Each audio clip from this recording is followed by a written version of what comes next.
Hello, everybody at Wyndham City Library Service. I'm Ursula Dubosarsky, and I'm an author. I write books for children. I'm also the Australian Children's Laureate, which is why I'm wearing this laurel crown on my head, and also why I've got my friendly laureate magpie who goes with me wherever I go, talking to people, as many people as possible, especially children, about what a wonderful thing reading is. And also about what fabulous things libraries are.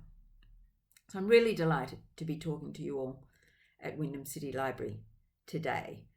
I've already read a couple of stories for story time, but now I've got some questions that have come from Wyndham City. So I'm going to answer all these questions over the next little while. They're a very interesting selection of questions, may I say. And the very first question I have actually not been asked before. The question is, who inspired you to start writing books? Now, I have been asked what inspired me to start writing books thousands of times, but I actually don't think I've ever been asked who.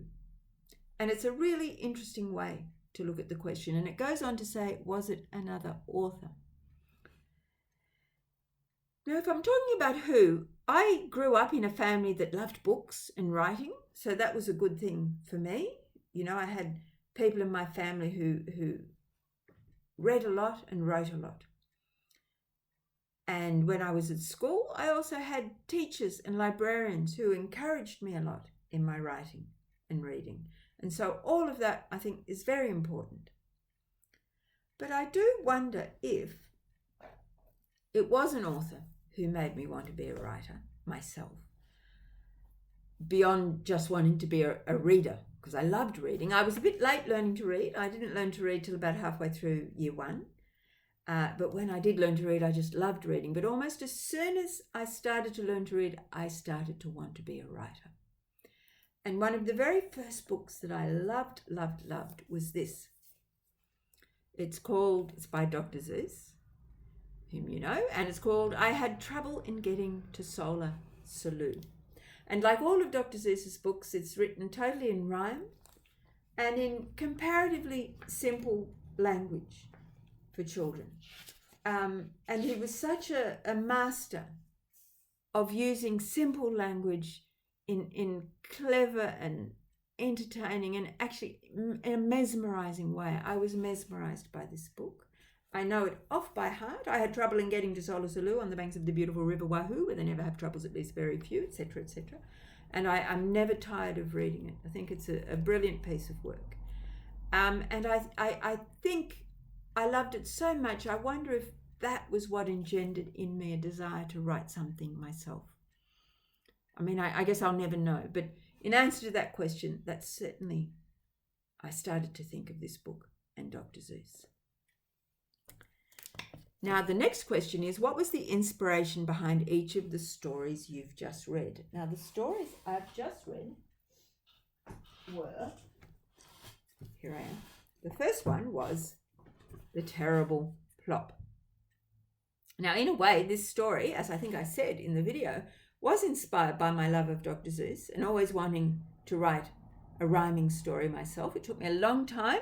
I think this is about the 30th book I wrote. So I found it a big challenge to be able to write a rhyming story. And I was very, very happy when I did. But the other direct inspiration for this story is actually a myth. A pretty ancient story from an area. It's usually classified that it comes from an place called Tibet. And it's called The Terrible Plop. I came across it when I was looking for myths and legends around the world. At some stage, and I came across this story that said it was from Tibet and it was called The Terrible Plop, and it just made me laugh, the title of the story. So I read the story. It's a couple of paragraphs, and it's like all myths, it's written in this very sort of noble, serious language, and it's about 6 little rabbits who hear a noise in the lake that they don't know what it is, and they become terrified, and they cause terror and panic all through the forest until somebody points out to them what they've got wrong. There's quite a few differences. There's a difference in tone, obviously. in what I've written. I've changed the lion into a bear for various reasons, and I've changed the ending quite significantly, in that who it is that actually discovers what the terrible plot is.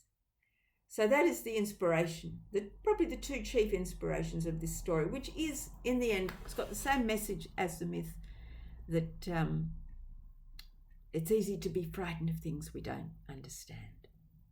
So that's the terrible plot. Now, if we're looking at too many elephants in this house, this book started as something in real life that happened to me. And I often say to children that writing a story is a bit like having a dream. That in your dreams, you often start with something quite ordinary that happens in your everyday life. But as the night goes on and the dreaming continues, that imaginative part of your brain takes over, and all sorts of strange and crazy things start to happen. And in this story, I've got 3 children. They're grown up now, but when they were younger, you wander around the house picking up all the toys everywhere. And I did notice the 3 of them seemed to have collected quite a lot of toy elephants of various kinds. Fluffy ones or plastic ones or ones on wheels or cardboard ones or little metal ones, various kinds of elephants. And I was picking up these toys and I just said out loud to myself, "There's too many elephants in this house." And right there, it's like a little ping goes off in your head. And I thought to myself, that would be a great title for a story. Sometimes stories start just with a title. And I started to think, well, maybe I could have a story about a child who has too many toy elephants in the house. And then the dreamy, imaginative part of the brain got going and it turned into something else altogether. But I think what the story is really about, I think it is about the imagination, the wildness of the imagination. And in a way, those elephants of Eric's, I think, are his imaginative life, and how it can get out of control, and how it's good to be able to find a way that you can control that wildness or keep it from taking over your life, but still getting all the joy and pleasure from it. So I think that's what it's about. I think it's a book about the power of the imagination. That's that book. Too many elephants in this house. Oh, now this is a very important question. Are you ready? What is your favourite flavour of cake? Well, look, I've got a terribly sweet tooth. So anything that's got the words white chocolate involved, I love. Be it a sort of butter cake or a cream cake or a cheesecake. If it's got the words white chocolate, I always want to eat it. Donuts with white chocolate icing, particularly delicious. So that's my guilty secret. Thank you for asking. Now I feel hungry. What is your favourite animal? And do you have any unusual pets, like an elephant? Well, look, I think my favourite animal of all is probably a guinea pig.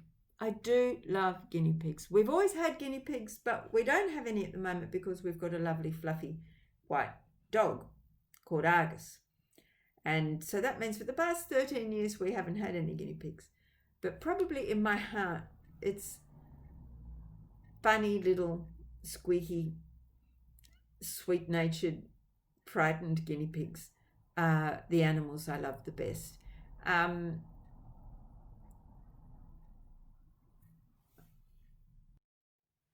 Probably if you've read quite a few of my books, you've noticed that I have quite a lot of guinea pigs featuring in my stories, not always as main characters, sometimes just as cameos coming in and off. But I can never resist a guinea pig. No elephants yet. The next question is, how long does it take you to write a story from idea to completion? Well, the answer to that question is, as you can probably guess, it really depends on the kind of story. it's true that some stories mysteriously just flow out of your head as though, I guess, that in a way they have already been written. There's a famous writer called Graham Greene, and he always said, or he once said, and it's always been repeated, that writing is an act of remembering. And I know what he means. It's as though you've already written it, and what you have to do to get it down on the page is somehow remember what you've written. And sometimes that just flows out. Not very often, may I say, but sometimes it does. Most often that would happen, I think, with a picture book text, because to me a picture book text is almost like a poem. It's something delicate that appears. I find I can't write picture book texts to order. I have to wait for them in a way to come to me, like a shy puppy. I can't order them around. And I also find with a picture book text, if it's not working, it will never work. That's been my experience. I can't make it work. It either works or it doesn't. So that probably would be a matter of a couple of weeks. But then with longer books, such as my novels, they can take, certainly children get very disturbed when I tell them this. They can easily take a year, maybe 2, maybe 3. Part of that is because I get stuck a lot when I'm writing novels. And I've got quite a messy and confused sort of mind. And so that means I'm always going in the wrong direction. I'm not very good at planning my stories. So it means it can take quite a lot of rewriting and editing and getting stuck and stopping and starting and writing things that you have to then toss out. So that can certainly take a few years. However, it's interesting with novels, if they're not working, I find I can make them work by sheer willpower. This novel is going to work, whereas I can't do that. I can't force the picture books. They either work or they don't. If I try and make them work, they just collapse, disintegrate. So it's a different process. There's another kind of book I've written, which it's a different way of writing again. These are books about guinea pigs that I did with Terry Denton. There's 6 of these. So these are sort of mystery puzzle books. And they all follow the same pattern. So they start with a letter and the setting up of a mystery. And there's always a meeting of the sort of the characters and exploring the mystery. And Terry always has some sort of labyrinth inside the book, in the middle of the book, which comes in the middle of the book, the labyrinth, there's puzzles. So they follow a certain pattern. So once that's those sorts of books, in a way, I do plan, and they're not as difficult to write as novels, but they take longer to write than a picture book. They're somewhere in between, so they take a few months, but they're a great pleasure. I love writing them. There's a cryptic case book of Coco Carlo Magno, my guinea pig detective. Now, do you write your stories on paper or on a computer? Well, with the picture book texts, actually, they tend to be written on paper. I've got terrible handwriting, so I always use a sort of calligraphy pen, and then so I can read my writing. And then I have little notebooks like this, just little notebooks that I would buy here and there. And if a picture book text sort of comes into my mind, I would start to write it in pen. And I would draft it in pen and paper, and then I would put it onto the computer. And it may go through a few more drafts after it's on the computer, but its first engendering is definitely that connection with the brain. And I'm not sure why that is.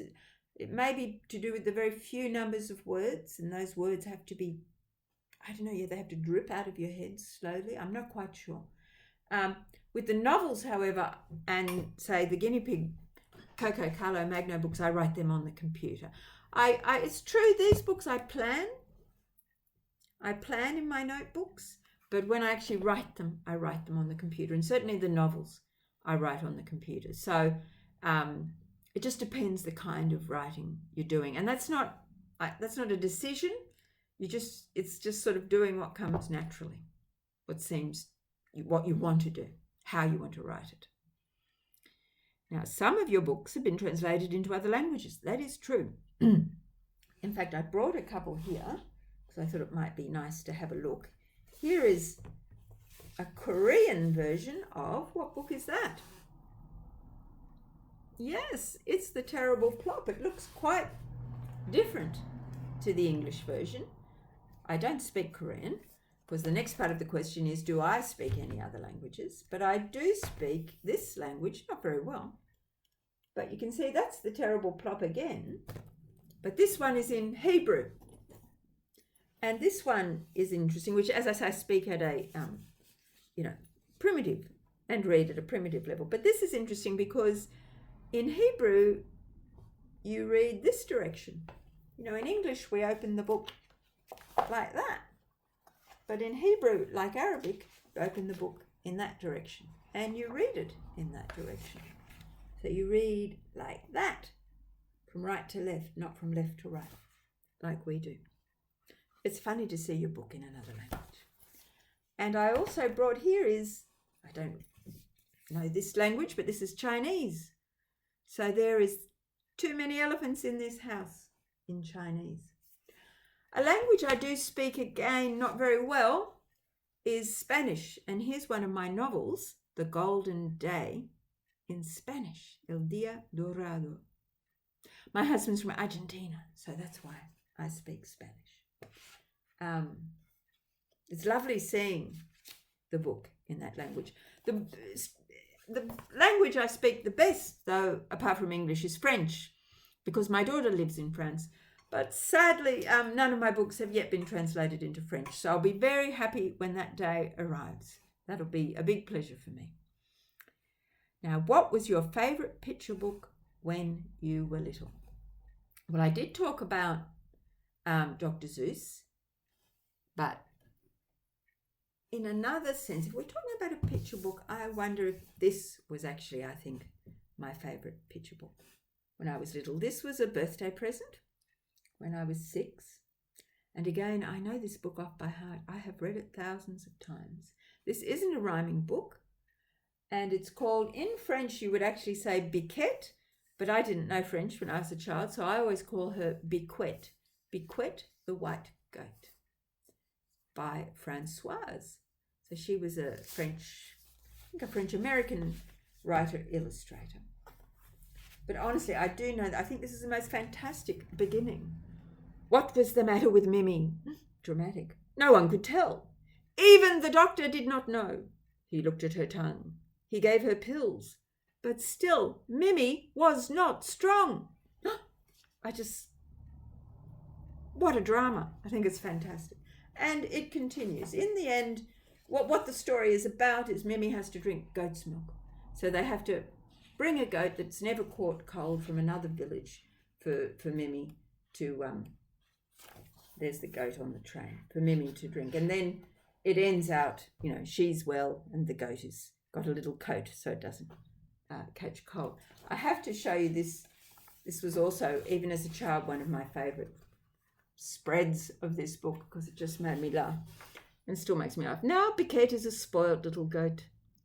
On Sundays, the doctor takes her riding in his car, just like a lady. I have to say that expression made me laugh when I was 6, just like a lady.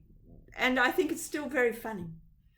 So I just think it's interesting, isn't it? There's a subtlety and a cleverness and a unique aspect that can be expressed in the simplest language that I think really pulls readers in at any age. And so I think that probably is my favourite picture book as a child. Biquette, the White Goat. Now we're coming to the final question, which is, you have written a picture book called Midnight at the Library. Have you ever been in a library at midnight? This, I love this book. I love Ron Brooks illustrated this book, and I just think they're some of his most beautiful, inspired, extraordinary illustrations. I just think it's a most beautiful. He's made it my story into just a beautiful thing. It's been beautifully published by the National Library of Australia. And in the book, it's midnight at the library. All the doors are shut fast. And you've got these two little children who go inside the library by themselves and looking for this little golden book. And I must admit, I have never been inside a library at midnight. So I think if I'm ever asked, what's your ambition in life, Ursula? I think I now have my answer. It's to be able to go inside a library at midnight. Thank you for all these fantastic questions, which have been a real pleasure for me to answer. And I hope one day I actually get to go and visit you at Wyndham City Library Service in person. But in the meantime, thank you for having me in this electronic way. Bye. Bye from MacBook.